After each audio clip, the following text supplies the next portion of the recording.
Start our meeting now. Council member Ann Snavy, can you verify that we have a quorum present? Yes, we do. Quorum being present, I now declare this meeting open. We're going to ask our Director of Development, Lonnie Waters, if you will, please return thanks for us. Lord, we just ask you to watch over our country, watch over our veterans. Lord, bless them, bless the service that they give, and watch over all avenues of government. And Lord, just help us do what's right to each other and to the county and cities and to our country. Amen. Councilmember Proctor, will you lead us in our pledge of allegiance, please, sir? I pledge allegiance to the flag of the United States of America and to the republic for which it stands, one nation, under God, indivisible, with liberty and justice for all. Thank you, sir.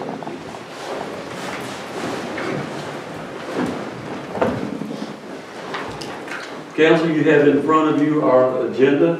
I would entertain a motion at this time that we adopt the agenda as presented. Second. Have a motion and a second to adopt as presented. Any questions, comments by council? If not, all in favor, please say aye. Aye. Opposed, same. The motion carries. Under new business, this is a public hearing. So at this time, I'm going to open a public hearing on a request to annex into the city of Jasper, parcel JA10052.001, consisting of 3.85 acres, and rezone from County Highway Business C2, General Commercial. I have here that at the request of the owner, this is to be tabled. Before I close this, I will ask if there's anyone in the public that wishes to speak to this particular account. If not, then I declare that that public hearing is closed. On item B, under discussion for health insurance renewal, I'll ask our City Manager Brandon Douglas if he will bring that to us. Yes, sir. Mr. Mayor, Council, thank you. And Mr. Mayor, if I could, just to clarify for the press, media, public, the aforementioned public hearing was actually held at the Planning and Zoning Commission on Tuesday evening as well. It was tabled due to the fact that the applicant was not able to provide a site plan as required. So there was no issues with that. So the matter is tabled. It will be on the agenda at our regular scheduled meeting on the 13th of September, because when we have applications come into the development department, we begin advertising in the legal organ to allow for the process. So in order to honor those dates that are put in advance 30 days prior, 15 days prior, we just want to kind of follow through. So with that, Mr. Mayor, Council, good news with respect to health insurance.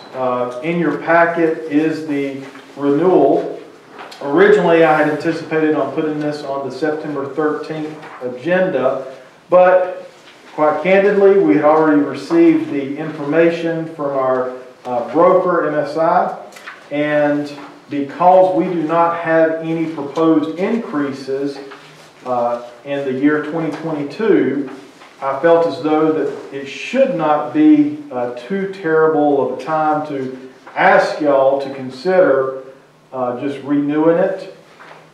In your packet, and I will just kind of point out a few things just to continue to remind you all, as well as to our staff, that this is a benefit that you all do afford to provide to the employees. It does have a net annual cost of $1,047,282. I will tell you that in 16 years, I've never seen a 0%. $1,047,282 is what our renewal is. So I think that's a pretty good deal. With respect to dental, there is about a $1,730 increase, and that's annual. However, if you all see fit to adjust the life insurance, not any amounts, but the carrier to standard, it's a savings of $3,630. So the net is a decrease of $1,900 from what we did last year, or this year, 2021. So with respect to the implications, we have different tiers: employees, employee spouse, and employee family. For instance, the monthly contribution that the employee pays if they were to take medical, dental, vision is $28.36 is what they pay. I think that's a pretty good deal. I think it's a pretty good benefit. Employee plus family, so that's what I'm on, I pay $612.32. So we've got about 21 employees who are on that particular plan, which is the family. So the $612.32 is not increasing. The $28.36 is not increasing. The amount that the city pays is not increasing. So with that regards, I'll be happy to answer any questions that you may have with respect to this. There are page, I believe, 9 of your presentation from MSI. There's about 3 items that we'd like to kind of lump into because probably the 2nd or 3rd week in September, the mayor will be receiving a renewal letter that he'll need to consider signing. So if you all authorize this, those 3 recommendations can be lumped into one motion, and it would give us the authority to move forward and then begin open enrollment, etc. Thank you, sir. And with that, are there any questions that council has of our city manager concerning this program? If the supplemental life insurance was changed to standard, still administered by GMA, I would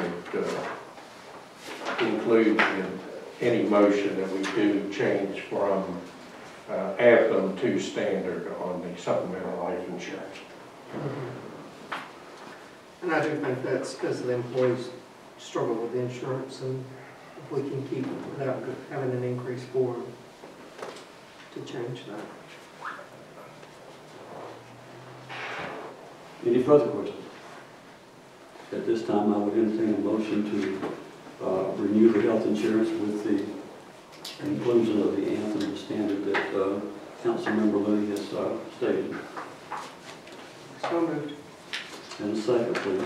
Second. Any further discussion by council on this?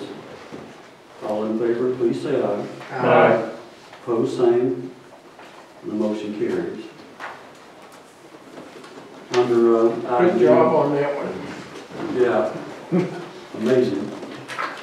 Under number 2 on item D, need to address controlled residential growth and possible action thereof. I'll ask Brandon if he wants to bring that to us, and David Syfan to fill in as necessary, and it will be. Yes, sir. Mr. Mayor, council, to the public, I am not an attorney, so by all means, our good city attorney over there will basically, any misstatements that I may make, he can just clarify legalese and all the other possible actions thereof. So, from a staff perspective, practitioner's perspective, I do want to provide some historical knowledge that going back into 2021, we identified that the zoning ordinance needed to have some modifications, adjustments made to it with respect to bringing it in compliance with the zoning laws with regards to advertising procedures, etc. We never touched the zoning districts in so much as we felt as though that we wanted to take an incremental approach of addressing the legal aspect of the zoning ordinance. And as you may recall, I believe February of this year, we approved the zoning ordinance. And since that time, I believe Lonnie and Shauna can attest to the fact that it has not stopped with respect to the demand, just the sheer volume of speculative versus in addition to actual applications coming in. So it was never a good time for us just to call a timeout to say we had always anticipated on 2021 looking at our zoning districts. The zoning districts, in so much as what you look at are R1, R2, R3, and I believe that the heightened urgency from staff's perspective was the most recent R3 examination of the zoning district. That particular district, R3, is essentially, I'm going to say 3 in 1. You have single family detached with a specified lot size. Then you have, in that same R3, you have a attached single family, and the way that it's calculated is not by a units per acre, it's based upon square foot of the lot, which I think you all witnessed last month or this month with an application. And then in that same zoning, R3, there's a multifamily component that is also. So when someone says, well, R3, well, what do you need? You need single family attached, single family detached, multifamily.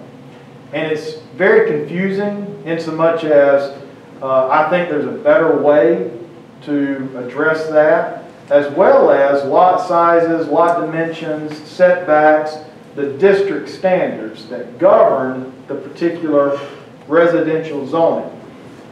So that, coupled with the fact that we have been continuing to work with our partners at EPD and USDA with respect to our water and sewer capacity, we deemed as though it was important for us to say that we need to look at how do we control some of the residential growth to give us and afford us the chance to address the zoning districts, with specifically the sizes, what fits in the community, what's a good practice, what is sustainable.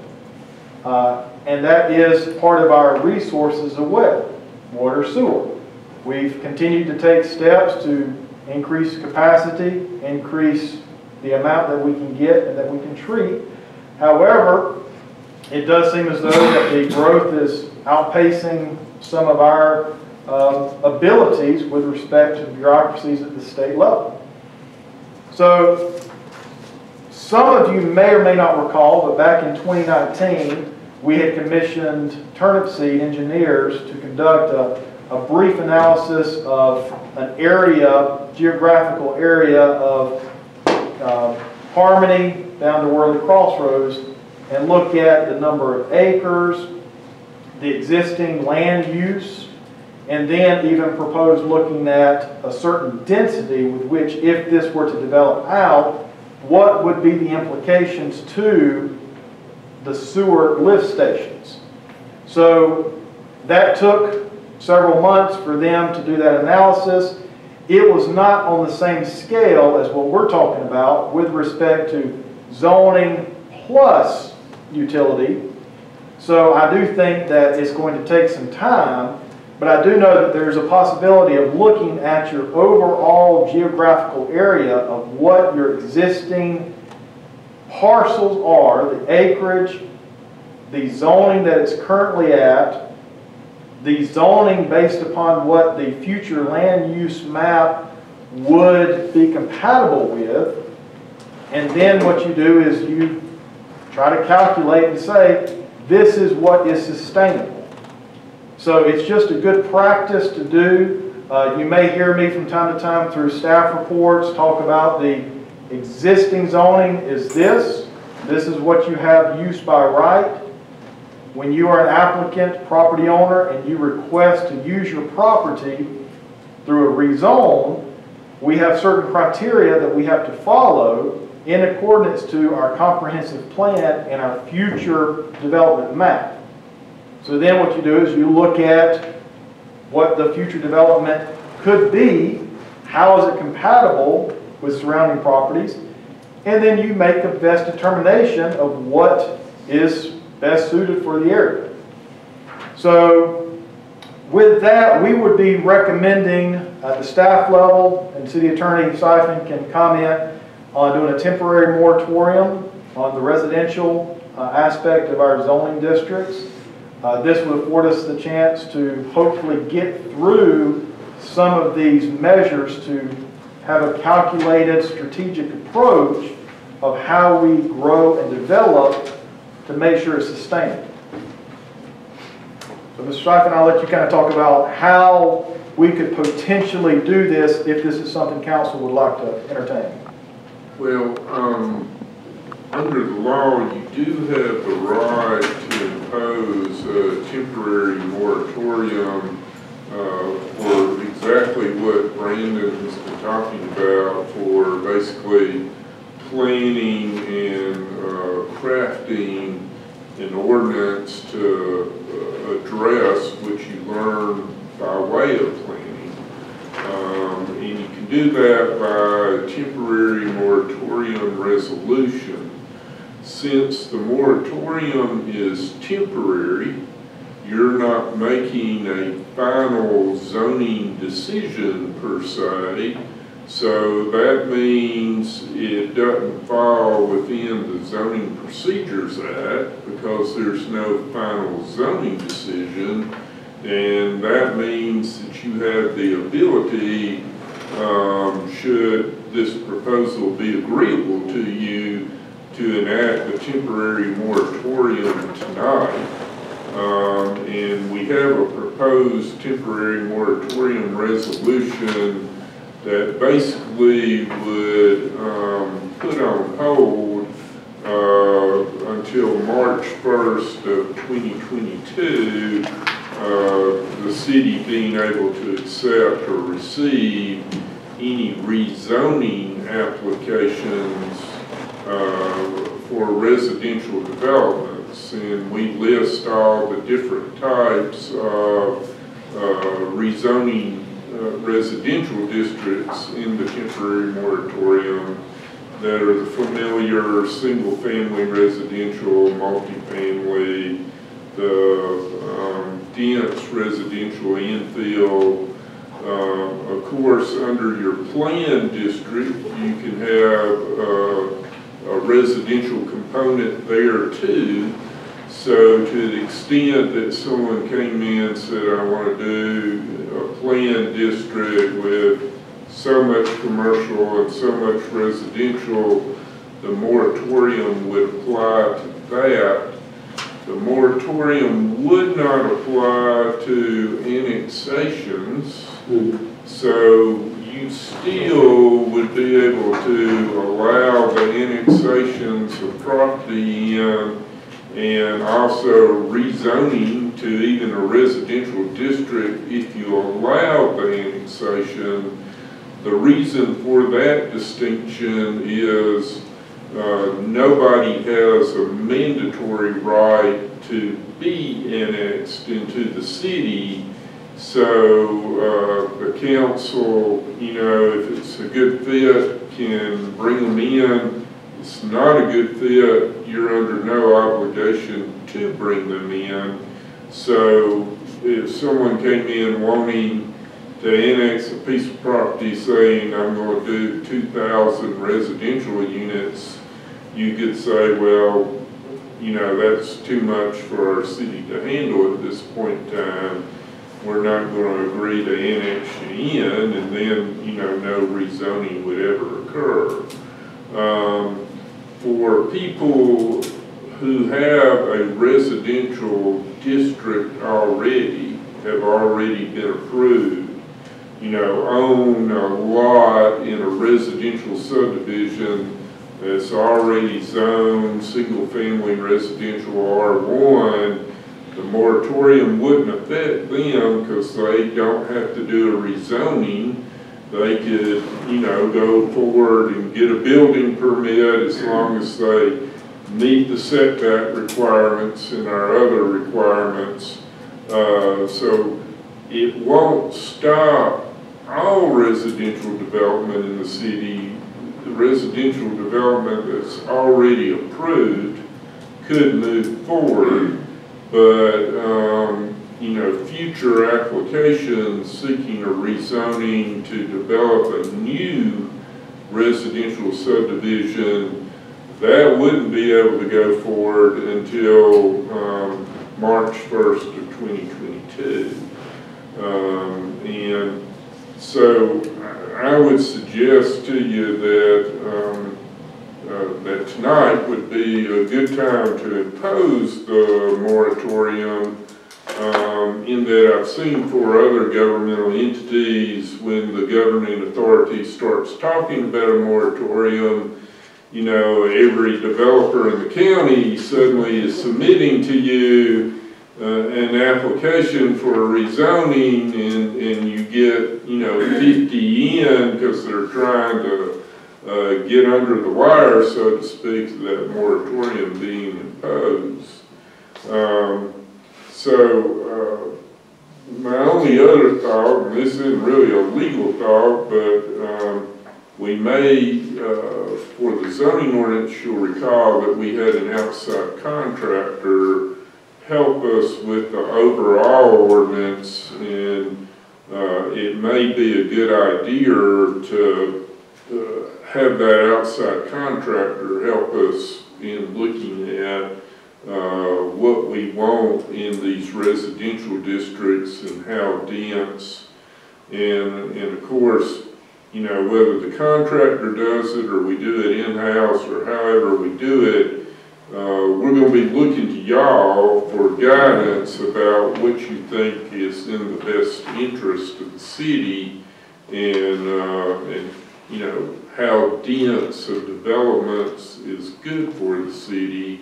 And you need a variety of developments, because unfortunately, you know, including me, not all of us can live in $1 million house. So you need a variety of developments to have a healthy city, but having a planning expert or someone to help us with that, I think. That's pretty much a done deal. So I do have one additional question, David, and maybe the staff also. You know, when we went through this process before, there were quite a few of us that were involved on council and some outside, but it took us quite the time. So if it turns out that we're not quite done at the end of the time that our moratorium is expired, would we be able to increase that for 30 or 60 days if we needed it to complete our process? I think you definitely could do it for 30 to 60 days, do an extension. Right. If we need it. You know, courts, moratoriums have been challenged, and the court looks at what are you trying to do, how complex is it, how long are you imposing the moratorium. Those are all factors that the court looks at to see whether the moratorium is reasonable. And, you know, I think since basically we're talking 6 months. It's a lot of work. A lot of work, that an extra 60 days is not, if we need it. If we need it, it's not unreasonable given the complexity of the issues. And I'm sure, I know the feelings of the council on this, that y'all want to get it right, because, you know, it's going to impact how the city grows in the future and how the city develops. Yes, we do. But I would initially say we start off with, basically it's around 185 days till March 1st. Start off with that, and then if we need another 60 days, we can extend it. Thanks, sir. Council. Any further questions that y'all would have, please? Mr. Mayor, I guess we could also rescind it earlier if we by chance got to the point where we thought it was ready to roll out. Yes. The only other question I have is, the cottage, I don't see the cottage zoning in there. Does it fall, I know it's a special category, but I want to make sure we cover everything, otherwise somebody will backdoor us. It's a category within the basic residential zoning districts, and we named all the basic residential zoning districts. Okay. So I think it's included. Thanks, sir. That's it. Council, any further questions? Council, at this point, I will entertain a motion that we enact a temporary moratorium based on the resolution that has been presented to us and that you have in front of you. Otherwise, we'll be here for 30 minutes while I read this. So I entertain a motion that we approve the moratorium as presented, this resolution. So moved. And a second, please. Second. Have a motion and a second to approve. Any further discussion by council? All in favor, please say aye. Aye. Opposed, same. And the motion carries unanimously. Thank you, Mr. Syfan. And Thank you, David. Yes, sir. Mr. Mayor, and for council, just to kind of piggyback, since Mr. Syfan gave us some non-legal advice, as a non-legal, I'll give some legal advice, and hopefully Mr. Syfan can substantiate it. Mr. Cabinet, write this down. But David, listen carefully, But- please. with respect to David talking about the courts, I do think it's important for you all to know and for the public to know that one of the reasons why staff is looked at this particular measure is as a best practice to try to mitigate any exposure that we may have with respect to legal. Currently, at this time, we have one lawsuit. Now, what Mr. Syfan had alluded to was courts with respect to someone that has a demand, someone that has a constitutional challenge with respect to zoning, someone that has an ante litem. That is not a lawsuit. That is not a suit filed with the court.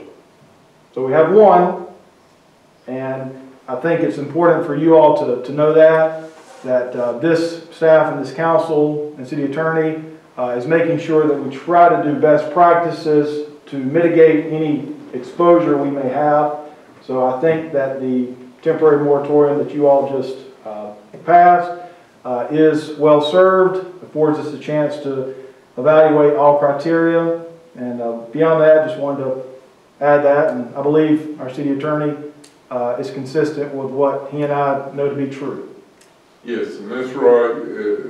As we sit here today, there is only one filed and active lawsuit against the city of Jasper, and there's a pending motion to dismiss in that lawsuit that hopefully as soon as a judge is appointed to hear the case will resolve the suit.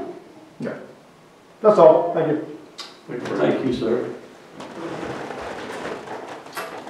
At this time, I'm going to close this session and go into executive session, and we will come back. You need a motion. I need a motion. Motion to go to executive session. Second. First and second. Personnel. For personnel, all in favor? Council, entertain a motion that we come out of executive session. Mayor, I make a motion to come out of executive session. Second. Motion second. Any discussion by council? All in favor, please say aye. Aye. Opposed, same.